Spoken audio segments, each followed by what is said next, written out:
No planet beats Saturn for jaw-dropping beauty. Saturn is the most photogenic planet in all the solar system. Some of the pictures are to die for. But the postcards only tell part of the story. Enemies only skin deep. It really is roiling and seething inside. For ringside action, soar above the planet with its six-sided storms. I could just imagine what it might be like to hold a ring particle in my hand. Even more mystery surrounds the impressive fountains of Enceladus. The secrets of life might spring from the moon's salty geysers. This is the little moon that has it all. And the samples are coming out in space. There's a big sign there, free samples, take one. Fly by the big orange moon Titan and drop beneath its swampy veil. It'd be, one of the seven wonders of the solar system. Take to Titanian skies for a magical mystery tour. The balloon just allows extraordinary possibilities for exploring Titan. Drift over propane lakes, flammable sand dunes, and methane streams. When you could actually stand next to a babbling brook of liquid methane, I sometimes wonder, well, what would that sound like? But nothing here is as it seems. If you put your hand on the lava flow on Titan, you wouldn't burn your hand, you would freeze it. All this and more, and only 1 billion miles from home. Ready for takeoff.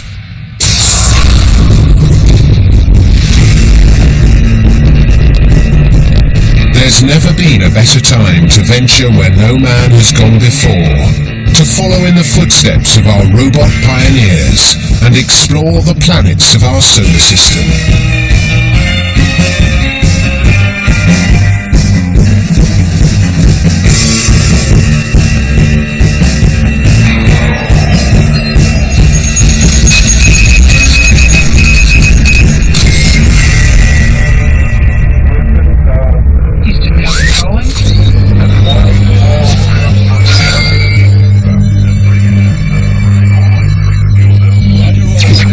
Imagine boarding a flight to Saturn. What would you need to know before traveling? The best ringside vantage points? The must-see moons? Think of this as your personal guide to the splendor of the Saturnian system.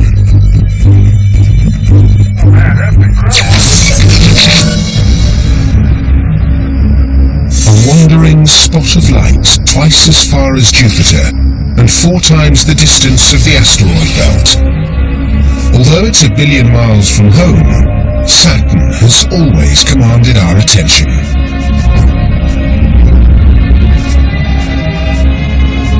Saturn is the most phenomenologically rich planetary system that we have in our solar system. Because of its rings and planet and magnetosphere and an enormous collection of very diverse moons, it has it all. I mean, even just taking the rings as an example, in Saturn's rings we find examples of the other rings around Jupiter, around Uranus and Neptune. We find them in Saturn's rings. If you wanted to ask fundamental questions about the solar system in general, Saturn would be the place you would go.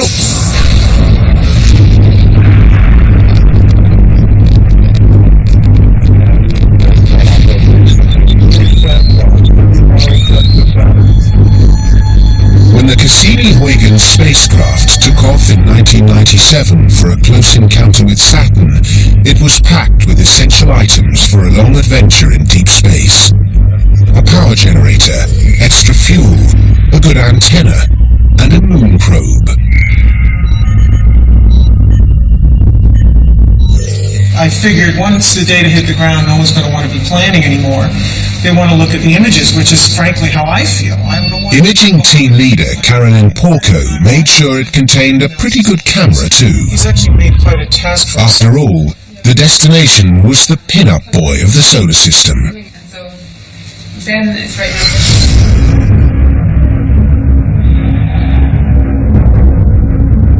Saturn might be the second largest planet in the solar system, but like gas giant neighbor Jupiter, it's a triumph of show over substance.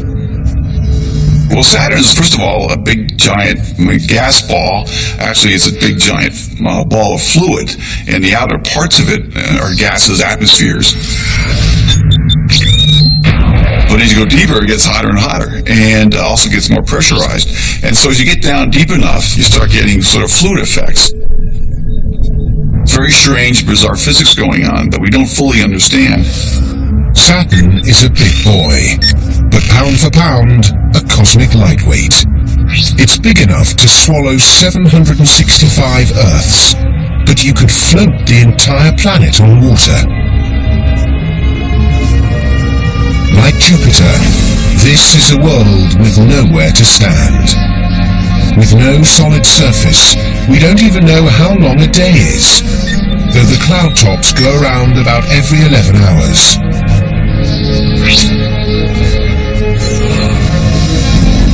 But it's what's up above, not down below, that will draw the crowds to Saturn. If you were booking a tour for Saturn, the big ticket item, I think, would be see the rings of Saturn from X, wherever X happened to be. Even from one of the moons, the rings of Saturn shine with the brilliance of countless trillions of ice fragments. Up close, this glittering disk appears in a different light. It's just hard to imagine anything more beautiful than the ring system. They're the first thing that any kid with a telescope wants to look at. Impressive even from a backyard telescope. When Saturn tilts towards the Sun, the rings all but disappear. The overwhelming thing that you as a space tourist would be struck by is how incredibly thin they are. They are no thicker than about 1 or 2 stories in a modern-day building. It's much thinner compared to its width than a sheet of paper, for instance.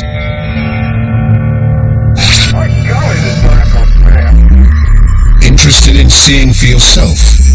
Strap in, space travelers. It's quite a ride.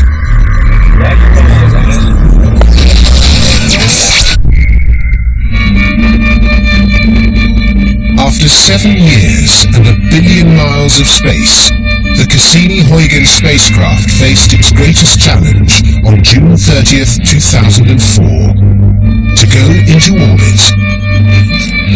But first it had to maneuver through the obstacle course of the rings.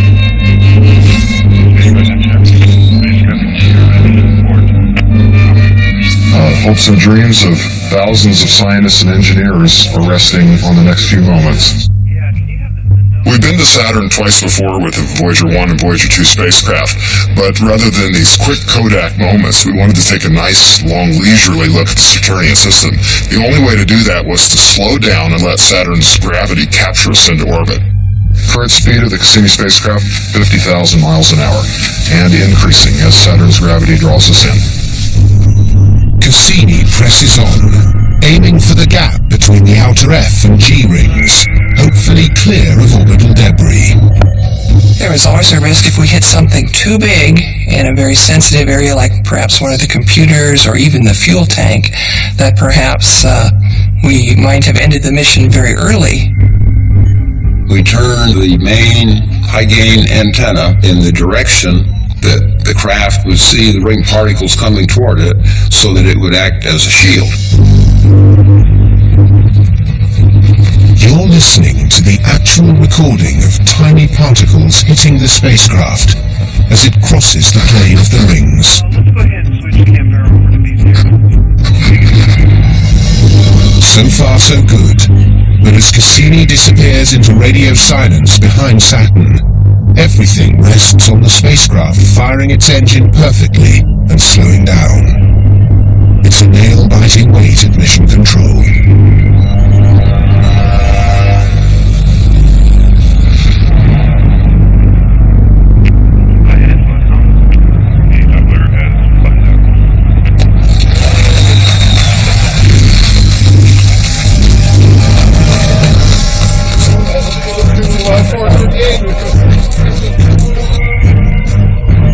As Cassini emerges proudly from Saturn's shadow, it turns again to cross the ring plane.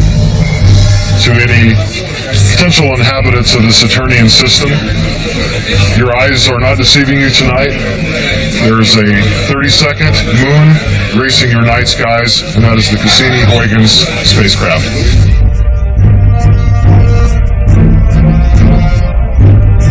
With Saturn's 62 known moons, Cassini finds itself in good company, with out-of-this-world photo opportunities to make even a seasoned professional gasp.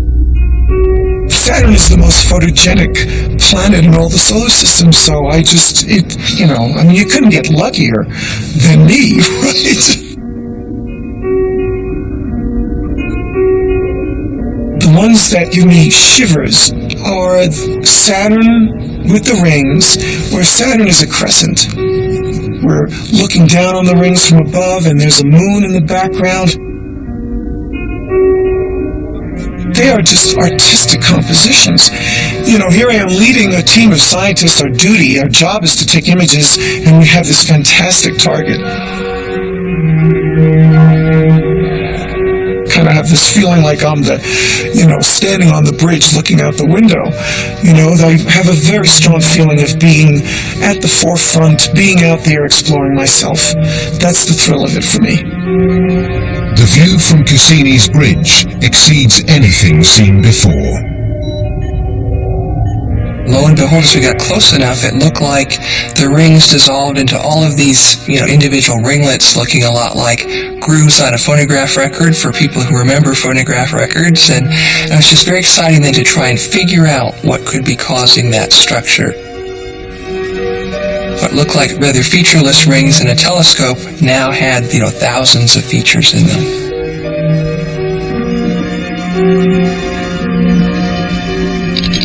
I was surprised at how surprised I was at the clarity of the images, because I thought to myself, well, for Pete's sake, I've been thinking about this for years.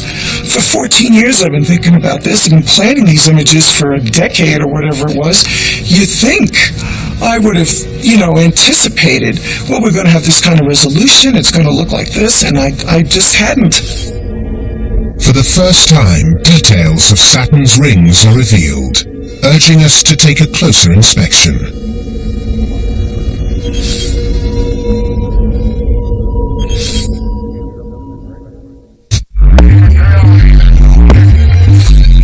Everyone is familiar with the rings of Saturn.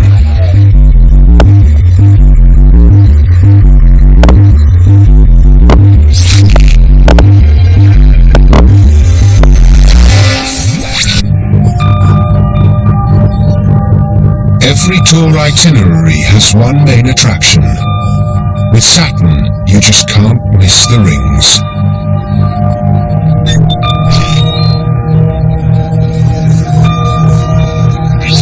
As imaging team leader for Cassini, Carolyn Porco has a ringside seat. The rings consist of just countless particles, and they range from big boulders size of small apartment buildings, all the way down to the finest dust particle and everything in between. And they're all orbiting like crazy around Saturn at 20 to 40,000 miles per hour. But it's like traffic on a highway. Everybody can be going 90 miles an hour, but relative to each other, they're going very slowly. If you could put a spacecraft there and you could manage to move at the same speed, then the speed wouldn't be that dangerous at all. You can think of rush hour on a Friday night, on the freeway, that the B ring has a lot of traffic and a lot of particles, whereas you go to the A ring, it's a little bit better. The C ring is more like being out in the country. You aren't going to see ring particles too often. Possibly the remnants of a failed moon, the ring particles have been flattened by gravitational forces into a super-thin disk nearly 200,000 miles across. Edge to edge, that's almost the distance from the Earth to the Moon.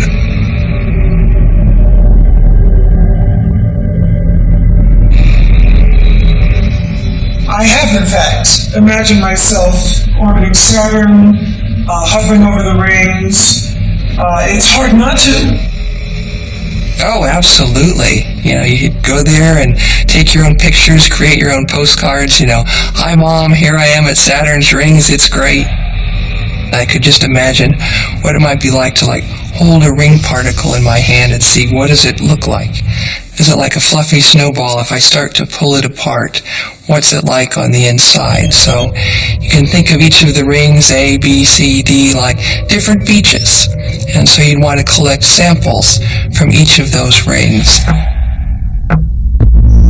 And the icy grains on these Saturnian beaches are washed by passing traffic. When a moon comes by, it creates a wake, just like a motorboat creates a wake that goes behind it. And I kind of imagine the ring particles doing an intricate cosmic dance around the planet, and can almost picture like little ballet dancers, each with their own orbits and paths, and sometimes colliding and encountering, and sometimes not. Deeper secrets of this cosmic ballet have been revealed, courtesy of a seasonal trick of the light.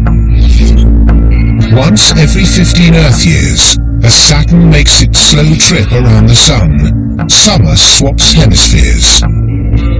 In 2009, Cassini was in a perfect position to witness equinox on Saturn.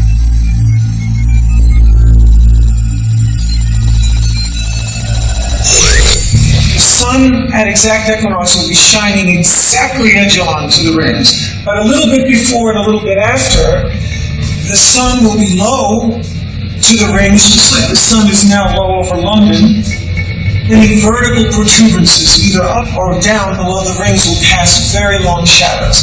And we have in fact found that the rings aren't completely flat. There are places where the ring particles, in fact, form these structures that soar a mile or 2 to 3 above the plane of the rings. The first time in 400 years, we now know that the rings are three-dimensional.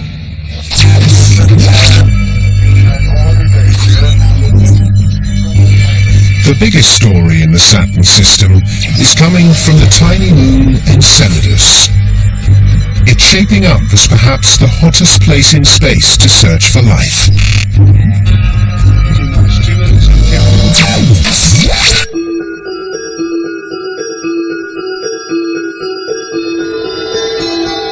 Shiny white Enceladus, a bright ball hiding within Saturn's diffuse E-ring. This was a moon of little consequence until Cassini started sniffing around. But something was fishy here. It was first found by the magnetometer team. They saw this hint of something in the magnetic field of Saturn wasn't just right. It was being kind of deflected to the side. It was like unraveling a puzzle, and so the magnetometer team said, let's go closer. And as we got closer, we watched as a star went through and noticed the change in brightness. Something is going on. We could see, even from a distance, there seemed to be this material coming off the South Pole. And it was so dramatic and so unusual that we thought, well, it might be a camera artifact. Enceladus is tiny, just 300 miles across. Too small for any kind of dramatic geology. If you look at Enceladus, it kind of looks like it's covered in snow. It's very bright. It's as bright as freshly fallen snow. Everywhere you look, there's fractures. There are mountain ranges and there are deep chasms. And when we finally looked at the South Pole, that's when it just became apparent. That's where all the activity is going on. The team found something extraordinary. Row after row of enormous geysers shooting water and ice crystals out into space from the snowy white surface. And so it was like a giant detective story, piece by piece putting the evidence together until finally you get back that really great picture, the smoking gun, showing the geysers actually coming out from the South Pole of Enceladus. water and water ice are spewing out of giant cracks from a region about the size of Southern California that's apparently just basically a big geothermal field. You can think of it that way.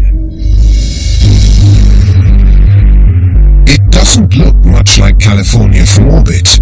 Just cool, as you'd expect an icy moon this far from the sun to be. But that's the mystery of Enceladus. I mean, the bloody thing is hot. The South Pole is hot. Okay, it's like, it's as crazy as saying the North Pole of the Earth is hotter than the equator. The best indications so far suggest the source of the water lies in a subterranean ocean or sea hidden beneath the icy crust under the South Pole, warmed by tidal heating. It's been a mystery because Enceladus is so small. It's not supposed to have that much heat. We think that heat source underground melts water, and that melted water, which might be mixed with some ammonia and other things to lower its melting point, then works its way out of the ground and spews up into space. Here is the surprise entry in the search for life. This little moon that you'd expect to be pretty dead and dull. And coming out of the south pole of it is a jet of water ice. All the things you need for life are there. There's an energy source, there's a water source, there's an organic material source, there's a nitrogen source. Check, check, check, check. All the requirements for life. This is the little moon that has it all. And the samples are coming out in space. There's a big sign there, free samples, take one. We just fly through and grab it on our way. I think it is the go-to place in our solar system right now for investigating issues of astrobiological importance. It wins out the game over Mars, over Europa, over Titan even, simply because of accessibility. It's accessible. If these jets are deriving from liquid water, then they're there for the sampling. The Cassini team has been flying the spacecraft at heights as low as 15 miles on its way to the plumes. Unbelievable precision flying for a remotely controlled robot that was never designed for such a feat, 1 billion miles from Earth. From Cassini, we learned that there's methane in the plume, nitrogen in the plume, ammonia in the plume, organic molecules in the plume. It's a real soup.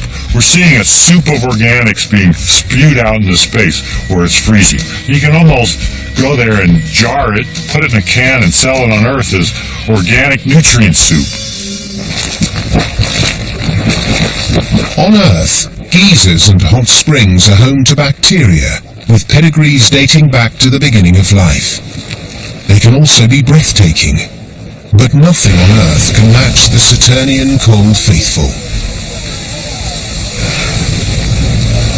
So sitting near the South Pole of Enceladus and taking a look at Saturn while you're sitting there watching this eruption going on would be beautiful. It wouldn't be a dangerous thing. You would see these towering, dramatic fountains of just icy particles. We'd never see them stop because some of them actually extend tens of thousands of kilometers into the space above the South Pole and in fact into orbit around Saturn. This is how the E-ring of Saturn is formed. Cassini has solved the mystery of how at least one of Saturn's rings has formed. And this may help solve the bigger mystery of life beyond Earth. I can't think of anything that would be more thrilling than to make that kind of discovery, that life has occurred not once but twice in our solar system. And to know that it might be on Enceladus, which is a body that we have been exploring and that we have participated in this discovery it doesn't get much better than that. Enceladus may be the hottest ticket in town, but don't overlook the heavyweight contender for the title of Moon with the Most, Titan. T-minus 40 seconds, everything looks good.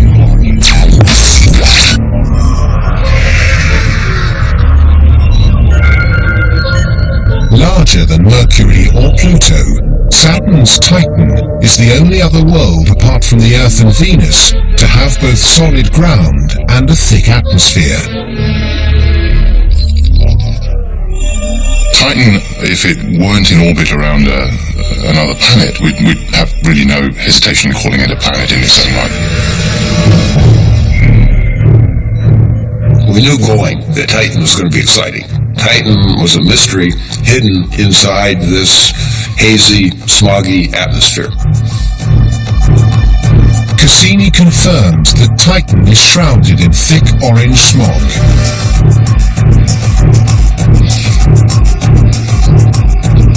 Laboratory experiments have shown this could be the result of 4.5 billion years of sunlight reacting with the thick nitrogen and methane atmosphere. Cassini's camera could only see partly through the haze. The patches of light and dark looked like continents and oceans. The picture we had of Titan before we got there was that it was going to be dark and eerie and cold. As dark as twilight is on the Earth, even at high noon, and you could be standing on a body the size of the Mediterranean, brimming with paint thinner. For over 7 years, the European Huygens probe rode piggyback on the American Cassini spacecraft, waiting for this moment. On Christmas Day 2004, it was sent on its way.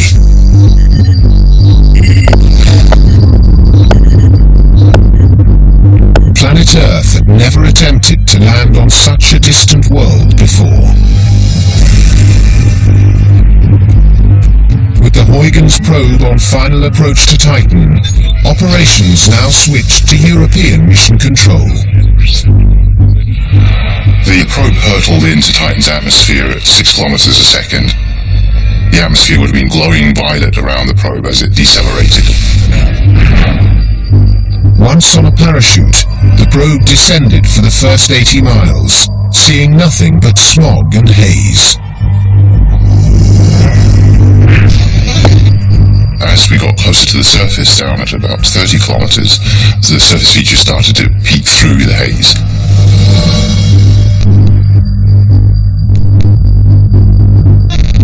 Progressively, this landscape emerged of these bright hills cut by small dark channels that showed that there had been rain there at some time in the past. The signal was taking over an hour to reach Earth. No doubt Huygens was sending postcards from the edge. There were just 20 of us in the office area where the pictures were delivered. It was dark in Germany, it was the winter. It really felt like we were out there gazing at this alien world that was just at our doorstep. The probe drifted further, snapping these remarkable images all the way down. We all kind of saw, our backyard in Arizona or the French Riviera, wherever it was you were from, you sort of saw some aspect of Titan that looked familiar. They were everything that our images from orbit were not. Because you could see a dendritic drainage pattern that looked like a river system, just like a river system would appear on the Earth. Boy, that was heady. That was like, it was like Jules Verne come true. It was just spectacular.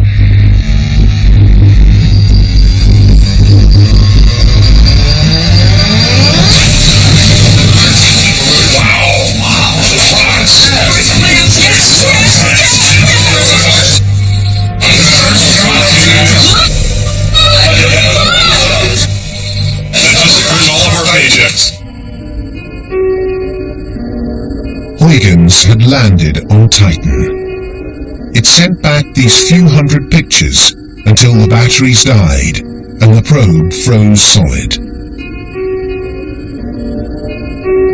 The probe landed with a thud on basically a streambed, an area littered with rounded cobbles that showed that these little rocks or ice particles had been tumbled around in a stream at some point in the past. The whole thing just was very chilling, not in the sense of temperature, but just in the sense of what we were looking at. It was very, very alien.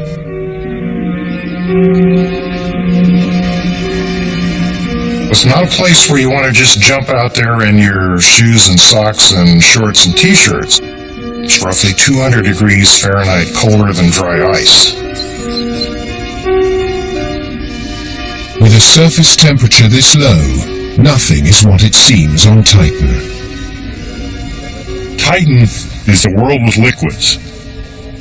The difference is the liquid is not water. The liquid is methane. Think of gasoline. It's a liquid like white gas. So you've got rivers of methane flowing on the surface.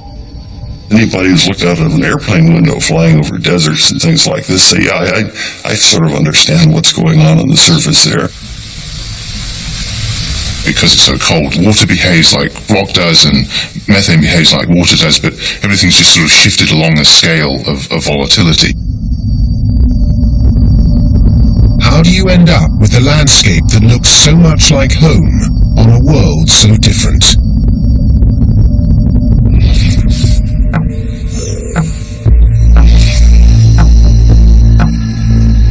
At NASA's Jet Propulsion Laboratory, researchers are trying to determine how raindrops of methane can carve a landscape built from water frozen as hard as granite, raindrop by raindrop. So it's like rain on Titan, and we can see that when a drop is falling onto the ice, it just gets into the ice, it just disappears in the ice. Just incredible how much methane can be stored in the ice.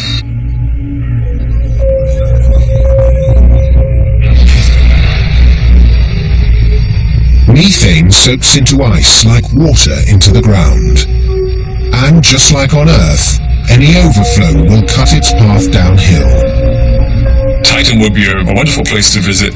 Stand next to a babbling brook of liquid methane running by your feet, and I sometimes wonder, well, what would that sound like?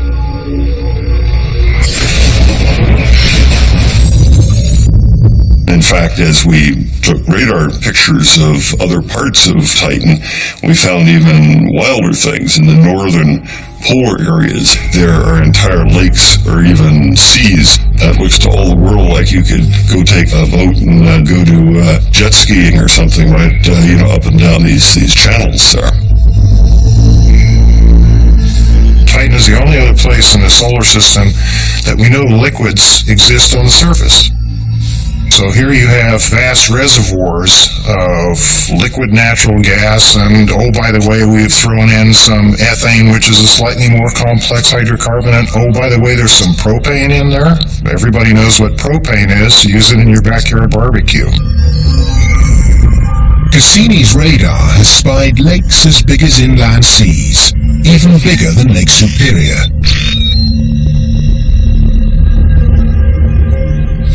Imagine standing on the shoreline of what to you looks like an ocean of liquid hydrocarbons. That's gotta be pretty special. And if you think the lakes are weird, try the volcanoes. We think the material that comes out of titanium volcanoes is a mixture of ammonia and water, which allows water to melt at a much lower temperature. This is lava on Titan, an odorous mix of water and ammonia, molten at -100 degrees Celsius. You can build anything from small cones to large mountains on Titan out of this stuff. If you were a visitor and you walked up and put your hand on the lava flow, you wouldn't burn your hand, you would freeze it. In stark contrast to the cryovolcanoes and wet polar lakelands, bordering the equator are vast titanian deserts covered in dunes. I think it'd be one of the 7 wonders of the solar system. What you'd see is almost unending sea of massive dunes, exactly the same size and scale of dunes that we see on Earth. Some areas where you see nothing but dunes for hundreds and hundreds of kilometers. To make sense of what Cassini's radar sees, Ralph Lawrence has made the trek to the Australian outback. Not as far as Titan, but still a long way away. One of the interesting things going on here in Australia is that there are linear dunes, which are the same kind of dunes we see on Titan. You can go right up to a sand dune on Earth and dig in it, make a cross-section and see how the beds of sand particles line up, to see how the thing formed under different wind regimes. Comparing the pattern of dunes on both worlds can reveal the pattern of the wind on Titan, a clue to decoding the moon's complex cryogenic climate system.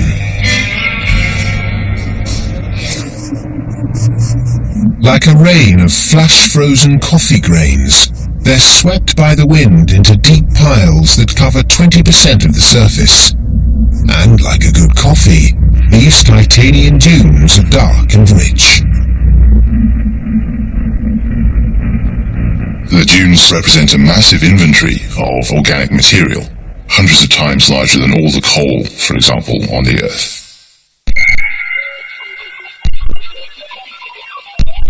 You're not likely to be hauling this alien coal home, but the liquid hydrocarbons lapping on Titanian shorelines could be very useful for the return trip.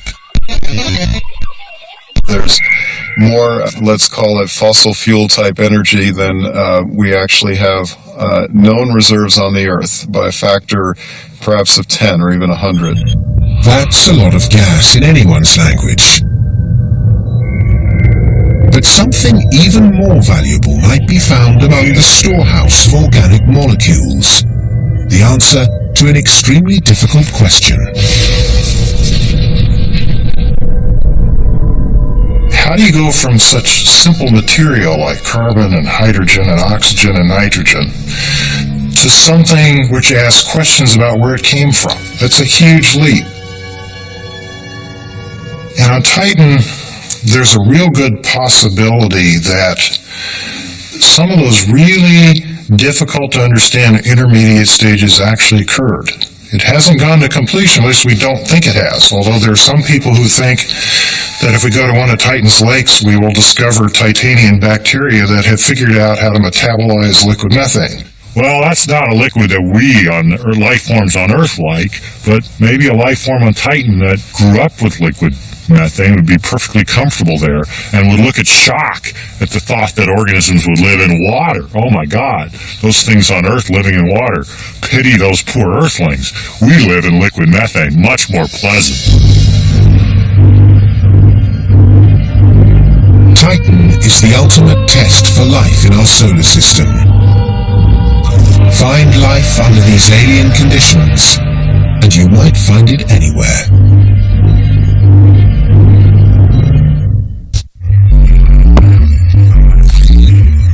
The Huygens mission will not be our only trip to Titan, nor Cassini our last visit to Saturn. These are just bold first steps on a journey that's just begun.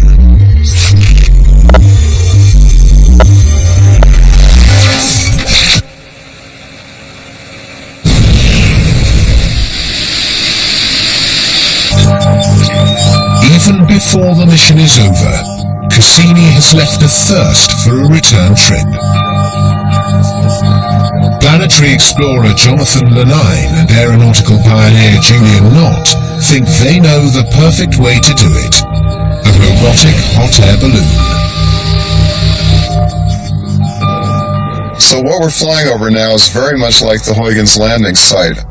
And I'd love to see those ravines on Titan, those steep valleys where the methane is flowing and carving out the hills, very much like what we're seeing now.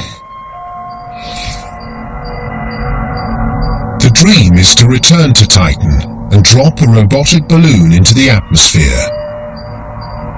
A radioisotope generator will provide the electrical power and the waste heat to give the balloon lift in the chilly atmosphere. Titan has a dense atmosphere, it's cold, the gravity is low, the winds are gentle, so ballooning is very easy. The conditions on Titan are 1,000 times better than anywhere else in the solar system to fly balloons. It is the ultimate destination for balloons. I think this flight just makes the point so beautifully why a balloon is a wonderful way to explore Titan. If you're over an interesting area, very easy to come down, maybe even land on the surface, lower instruments down. One could cover with a robotic hot air balloon the entire circumference of Titan in a space of perhaps 6 months. You shouldn't think of Titan as a place just for robots. With a thick protective atmosphere and plenty of frozen water, Titan could be a more user-friendly destination for Earthlings than Mars. When humans do finally move out into the solar system, and I think they will, Titan will be seen as a somewhat distant but very attractive place to go play. You don't need a pressure suit on Titan. You don't have that feeling, as the astronauts describe it, of trying to work with a beach ball between your arms. It shouldn't be too difficult to devise and design a spacesuit in which future Titanauts could explore the moon with confidence. You just need that thermal protection and oxygen, and then you can go play on the surface and take a balloon ride. It'll be a place where people will want to go to see a truly exotic and alien world. Even a minor rip in the spacesuit would not be life-threatening. I did a calculation once of whether the small amounts of carbon monoxide in Titan's atmosphere would kill you before the hydrogen cyanide did. Actually, it turns out both are probably only enough to give you a headache, but the place would probably smell like an oil refinery.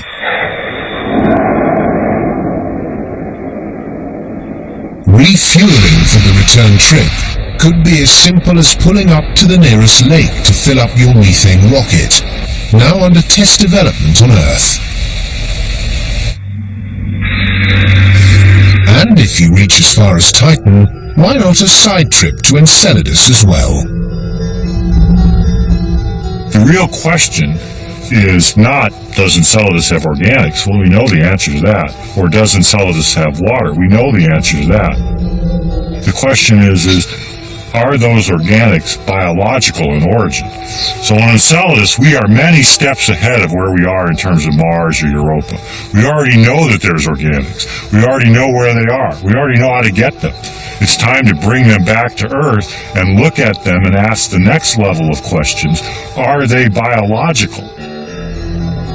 It may not happen for a very long time, but I really think that's a must-do for us in taking the next step. And to me, the question of whether or not life has gotten started elsewhere in the solar system is the reason why we do this. You know, because we want, ultimately, we want to come to understand why the Earth has been the successful abode of life that it has become.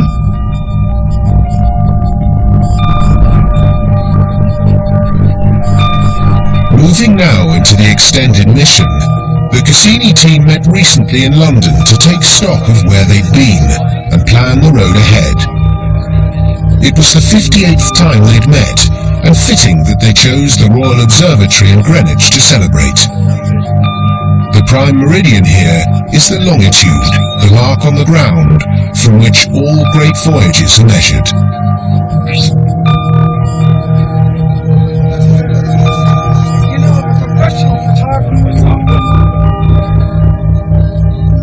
We have taken something that is so far beyond human reach, it's almost unimaginable, and we have brought it home. This is the view back to our remarkable home planet that the first human out here can look forward to. A distant blue dot lost in the beauty of Saturn's backlit rings. It's a real image. Another perfect postcard from Cassini, urging us into the heavens.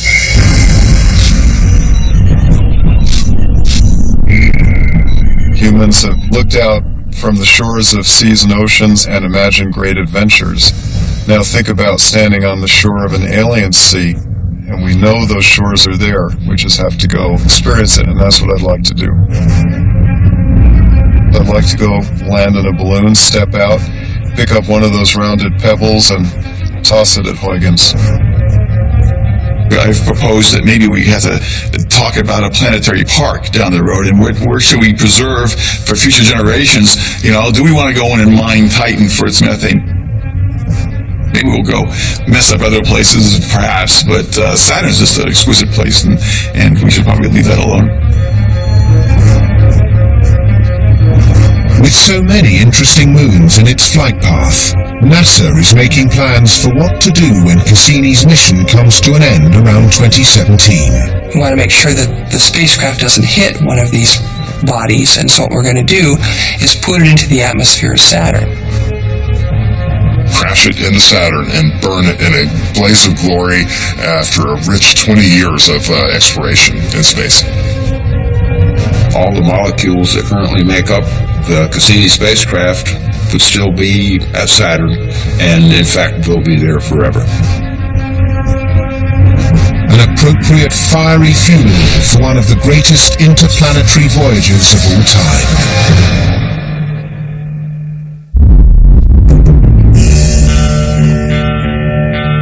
It might be a ball of gas and floating water, but Saturn is a very solid destination both for science and for sightseeing. We've only begun to realize the riches it offers, and only because we sent a spacecraft to stay.